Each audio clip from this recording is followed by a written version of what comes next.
اعوذ باللہ من الشیطان الرجیم، بسم اللہ الرحمن الرحیم۔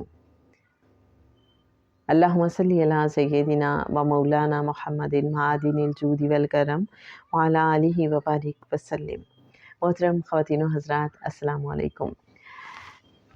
سورہ الاحزاب کی آیت نمبر 56، جسے ہمیں پتہ چلتا ہے کہ بے شک اللہ اور اس کے فرشتے نبی صلی اللہ علیہ وآلہ وسلم پر درود بھیجتے ہیں، اور ساتھ ہی مومنوں کو تاکید کی گئی ہے کہ پس اے ایمان والو تم بھی آپ صلی اللہ علیہ وآلہ وسلم پر درود اور خوب سلام بھیجا کرو۔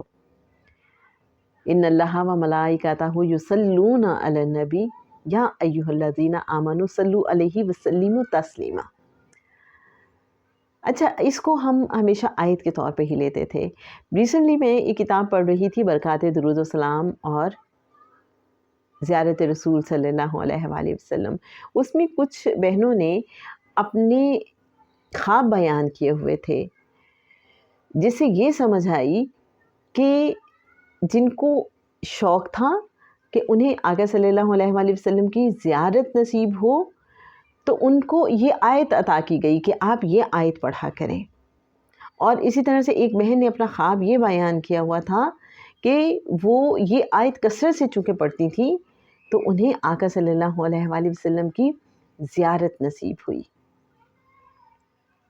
اور ایک بہن نے اپنا یہ مشاہدہ بیان کیا ہوا تھا کہ جب سے انہیں پتہ چلا ہے کہ اس آیت مبارکہ کے پڑھنے سے آقا صلی اللہ علیہ وآلہ وسلم کی زیارت ہوتی ہے، تو انہوں نے بس دن رات اس آیت کو پڑھنا شروع کر دیا کہ جب بھی موقع ملتا ہے کہ کوشش کی کہ بس میں ہر وقت یہی پڑھتی رہوں۔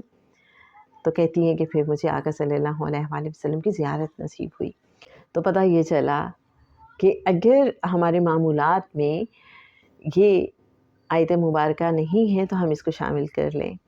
ہم جب بھی درود پاک پڑھیں کوشش کریں کہ یہ بھی پڑھیں، اور جب آپ کا دل زیادہ مائل ہو تو ہر وقت یہی پڑھتے رہیں۔ It's all up to you.